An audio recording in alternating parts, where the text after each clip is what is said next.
Hey everybody, it's Kay back again with today's CCRN question. Now, before I forget, and this is true for those of you that are wanting to take the CCRN or PCCN exam, I have online review courses for both of those. Maybe summer is a good time for you to study for your exams, and I'd like to help you with that.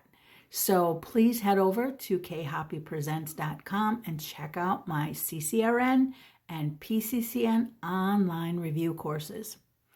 All right, so now we have today a neuro question.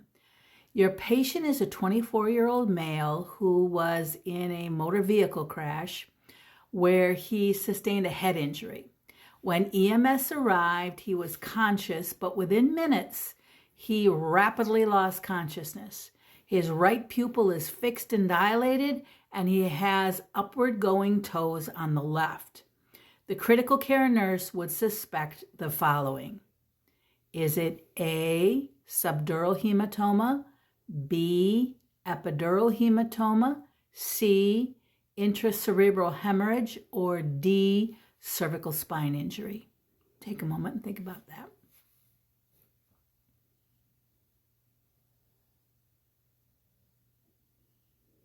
Well, the answer here, guys, is B, epidural hematoma. This patient really shows us kind of the classic picture-perfect presentation of somebody with a epidural hematoma, because the story typically is they get whapped in the head and they initially lose consciousness or see stars or whatever, and then they regain consciousness, but then they rapidly lose consciousness, and it's an arterial bleed. And what we see is we see ipsilateral blown pupil, so ipsilateral pupil dilation.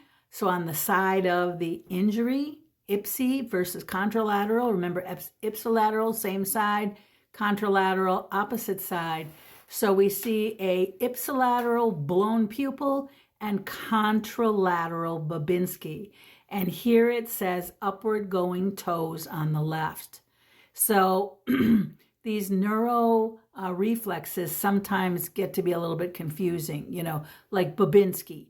Do you want to have a Babinski? I always have people that say, when it comes to reflexes, do I want that? Like, do I want to have one of those?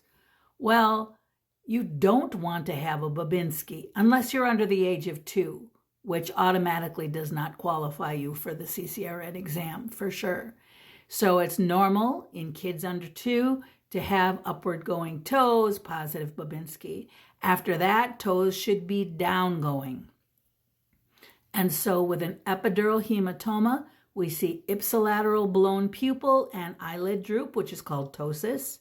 And then we have contralateral motor issues, including upward going toes. So epidural hematoma is the answer here. Now, guys, one other thing I want to mention, and that is this, before I forget, this Wednesday, that's the 16th, this Wednesday, the 16th of July, I am going to be having at noon Central Time, I'm going to be having just a 1-hour Zoom 12-lead review, or overview, I should say, of identification of acute ischemia, injury, and infarct patterns on the 12-lead EKG. So if you want to have some fun with some 12-lead EKGs, come on over to khoppypresents.com. I think I have 10 seats left for this. And we'll learn about identification of those things on the 12-lead and get plenty of examples. We'll limit it to an hour and also give one continuing education hour. So have a blessed day, everybody. I'll see you again tomorrow. Bye-bye.